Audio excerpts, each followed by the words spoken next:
Welcome po sa aking channel mga ginigilo kong taga-subaybay. Sa channel na ito ay muli nating babalikan ang mga nagdaang krimen at kaganapan, hindi lang dito sa Pilipinas kundi sa iba yung dagat din. Ngayon po ay dadalhin ko kayo sa Angeles City, ang Lucia Lagman Cunanan murder case. Maraming Pilipino ang mahilig magnegosyo. Magtayo ng sariling business, mapamalaki man o maliit yan basta negosyo ay tsak na papasukin nating mga Pilipino. Pero ika nga nila, ang negosyo ay sortihan lang din, kung ito ay magtatagumpay o hindi. Pero iba naman ang swerte sa negosyo ni Lucia Lagman Cunanan o Aling Lusing. Siguro ay pamilyar na kayo kay Aling Lusing. Siya lamang ang tinaguriang sisig queen ng Pampanga. Ayon sa kwento, si Aling Lusing di umano ang nakadiskubre ng potaheng sisig. Sa di sinasadyang pagkakataon, marami di umanong biniling baboy si Aling Lusing ng mga panahon na yon. At lahat ito'y nasunog ngunit nakapag-isip di umano si Aling Lusing upang magamit pa ang mga ito. Pinaghihiwa niya ito ng maliliit at sinakapan ng iba't ibang pampalasa. Nang natapos na di umano ang ginayat niyang baboy, pinatikim di umano niya ito sa mga kapitbahay kung magugustuhan ba nila ito. Marami nga ang namangha sa kakaibang timpla at lasa ng ginayat niyang baboy at simula noon tinawag na niya itong sisig. Si Aling Lusing ay pinanganak sa La Paz, Tarlac noong February 27, 1928. Nakapag-asawa naman ito kay Victorino Cunanan. Si Aling Lusing at Mang Victorino ay piniling manirahan sa Pampanga pagkatapos nilang ikasal. Ayon sa aking nabasa, binayaan sila ng 7 anak at upang matustusan ng mga ito, sinimula ni Aling Lusing ang negosyong Aling Lusing Sisig noong 1974. Katuwang ang kanyang asawa ni si Mang Victorino Cunanan, pinalago nila ang kanilang negosyo. Dito nga nag-umpisang makilala ang kanyang sisig hindi lang sa Pampanga kundi sa buong bansa. Maraming ang turista ang dumadayo sa kakaibang lasa ng sisig ni Aling Lusing. Hindi lang pang ulam, kundi ito rin daw ang pambansang pulutan, ika nga nila. Si Aling Lusing nga ay nakapagpatayo ng iba't ibang branch nito sa Pampanga at naiimbitahan din siya sa mga sikat na network dito sa ating bansa upang ibahagi ang paggawa niya ng sisig. Di lumaon, dahil sa kanyang negosyong sisig ay gumanda ang takbo ng buhay nila Aling Lusing at Mang Victorino. Nakapagpatayo sila ng mga apartment, nakabili na rin ng sariling sasakyan, mga alahas, at sa loob ng kwarto ng mag-asawang Lusing at Victorino ay may kaha de yero dito. Di umano'y nilalagay ni Aling Lusing ang benta ng araw na yon. Nakapag-asawa na rin ang kanyang mga anak, nagkaroon na rin sila ng mga apo.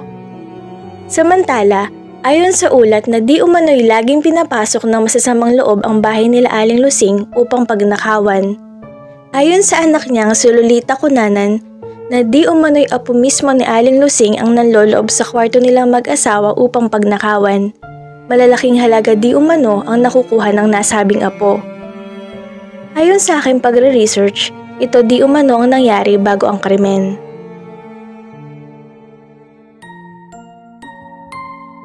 Ayon sa kasambahay nila Aling Lusing na si Minda, bandang alas 5 ng hapon ay nakarating di umano sila sa bahay galing pamamasyal.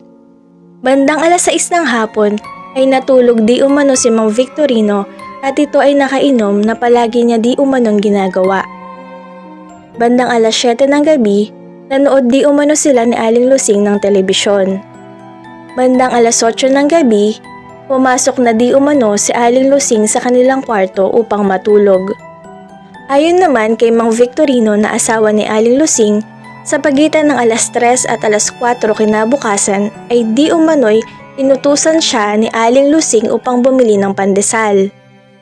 Pagkatapos noon ay pumunta di umano siya sa kaibigan niyang babae, nakatulog di umano siyang nakaupo. At pagkaraan ay umuwi na rin di umano siya sa kanilang bahay at nakita nga niya ang wala ng buhay na si Aling Lusing. Samantala ng mga oras naman na yon ay narinig di umano ni Minda ang pagsigaw ni Aling Lusing. Agad di umano siyang bumangon at sumilip. Nung wala naman daw siyang nakita ay agad naman daw itong bumalik sa paghiga.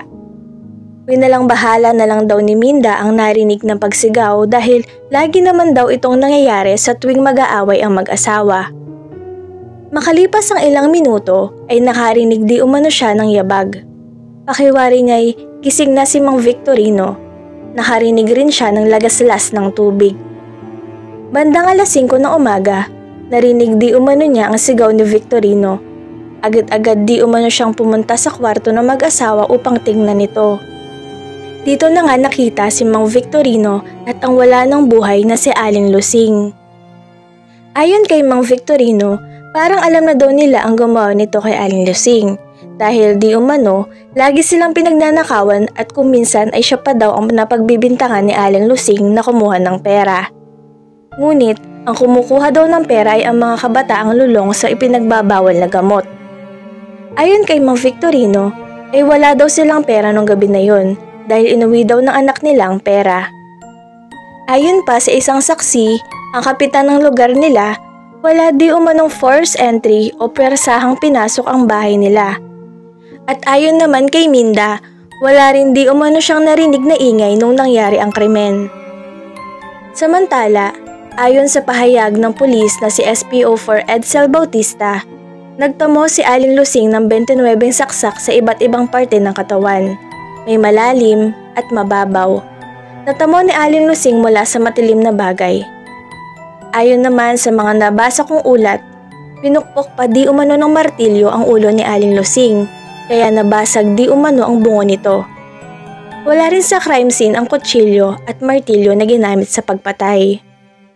Ayon pa rin kay SPO4 Edsel Bautista, ang unang tiningnan nilang motibo sa pagpatay ay pagnanakaw di umano. Inamin naman ng apo ni Aling Lusing na pumapasok nga sila sa bahay para magnakaw. Pinatunayan nga ng anak ni Aling Lusing na si Lolita na pumapasok nga sa bahay ang apo para magnakaw. Ngunit, ang sabi ng mga pulis ay wala daw matibay na ebidensya para ituro ang apo sa pagpatay.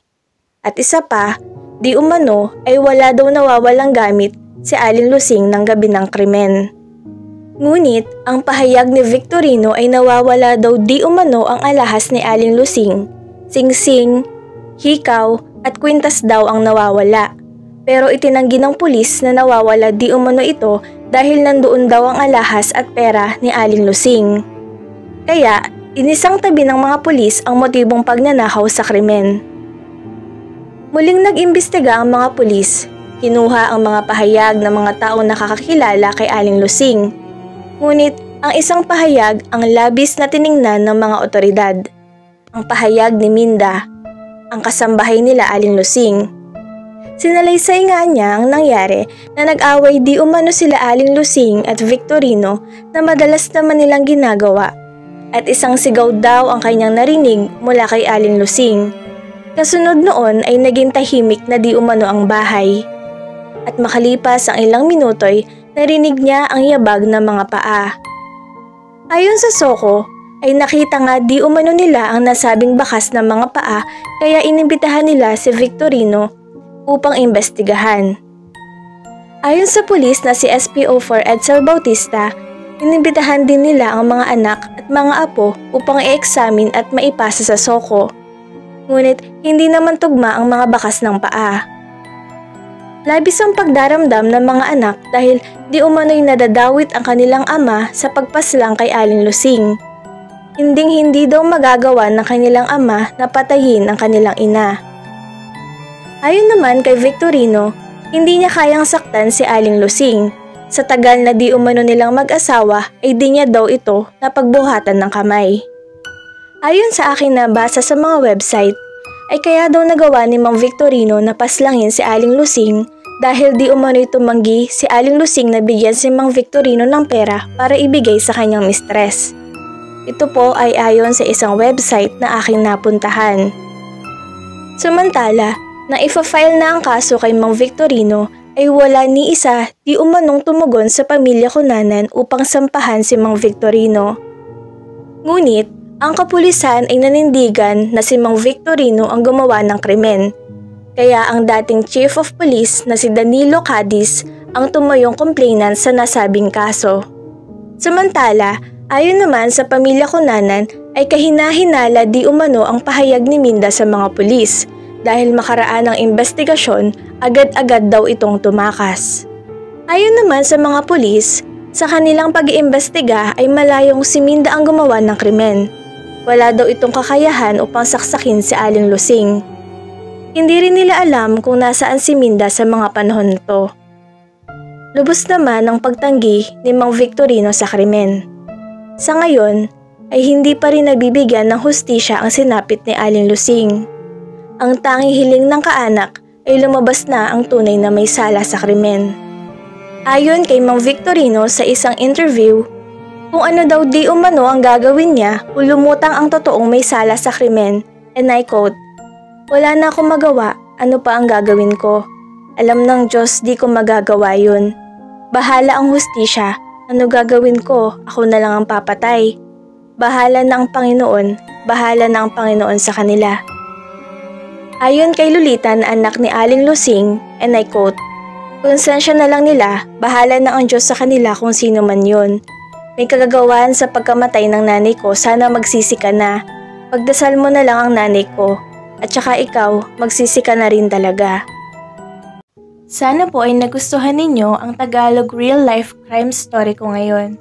At para po maging updated kayo, please like, follow, share, and subscribe nyo na po ang Tagalog real life crime stories.